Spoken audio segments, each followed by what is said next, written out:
Hi, Jay. Hi, How are you doing? I'm doing great. How are you doing today? I'm doing okay. I love that we get to meet during the time of counting the Omer and we get to talk about what this time means. And I love that we're at the time of Yesod, which is foundation. And I wanted to talk with you because you are, I think, on our whole in our community, you're somebody who helps to set the foundation for all of the members of our community, whether they're like 2 months old all the way through until they're 120 years old, that you really take care of setting a foundation on Jewish learning and Jewish living in such a beautiful way. So I thought this was the perfect time to talk with you. So I hope you're excited. Oh, yeah. I'm super grateful. And I'll just say just a word about counting the Omer. Of course, we count the Omer from the time of the second day of Passover all the way through Shavuot, which is the celebration of receiving Torah at Sinai. That in between those two things, there are 49 days, 7 times 7, so 7 weeks with 7 days in them. So the Kabbalist said seven. Let's talk about the seven sefirot of God, or the seven aspects of God that we can behold in this world. And so they wanted to make sure that every week had a different aspect of God's balanced being in our lives, so that so we know that it starts off, the first week of counting the Omer was Chesed, or loving kindness, and the next week was Din, or judgment, and those have to be in perfect balance. And then we get to harmony the next week after that, and the week after that, then we have this triumphal energy, which is beautiful, Netzach, and that has to be balanced with humility, and then we get to foundation. So here we are at Yesod, at foundation, this way in which we want to make sure that we are setting this world in a foundation of goodness and of love and of all those qualities also. So of loving kindness and judgment and boundaries, and then being able to have harmony and being able to have that feeling of triumph and being able to bring that kind of energy to the world, and also humility, so that we can set then this foundation. So I wanted to ask you, you are our director of lifelong learning at Temple Sholem, and what set you to feel like you wanted to be part of setting the foundation of Jewish learning for our future? This is a really exciting thing to talk about because I love learning. I'm such a lifelong learner. It's kind of silly that my title is Director of Lifelong Learning, because it's funny that it's just become such a part of who I am. And so I really love the joy that comes from learning together in community.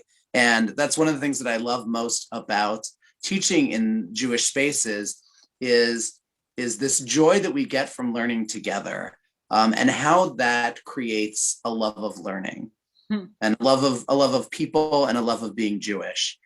And what I love is to sow those seeds that will someday sprout, and we don't know when and we don't know where, but we're just going to sprinkle them, here and there and everywhere along the way.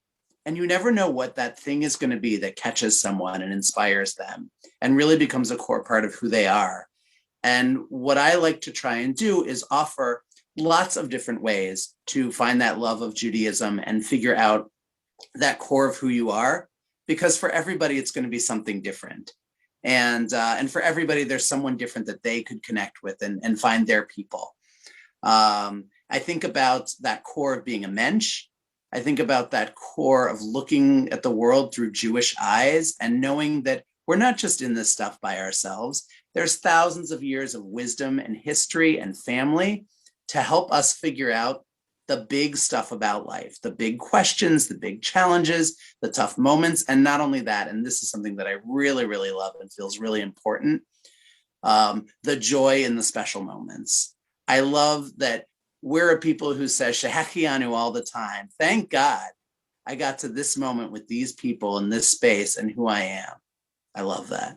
I do too. I love that. And when you were talking about how, we plant these seeds and we don't know when they're going to blossom or when they're going to sprout, and it reminded me of that story that I just shared with junior congregation, with the two clay buckets, with the water carrier, and that one has a crack in it and feels bad about having a crack in it, and that what the water carrier had done was been able to put these seeds in the ground. And so when they would come back from the well, that cracked pot would actually then water these beautiful seeds of flowers that then blossom. And I love thinking about us as far as being able to offer all these different opportunities for when it is that we actually can have ourselves a little cracked open, to be able to see how then we can nourish those seeds that have been planted, and then feel them blossom in ourselves. And I don't know if you have a story for yourself about a time when that happened to you. Well, first of all, I gotta say I love that story. I hadn't heard it before, and it just really filled me up. There were a lot of things that I love reflected in that, so I really appreciated it.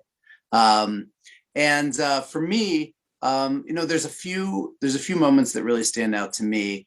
I remember being a kid who was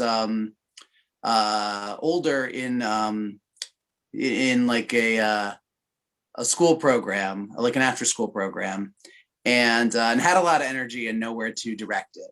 And a very wise adult said, "Why don't you help these younger kids shoot some baskets today?"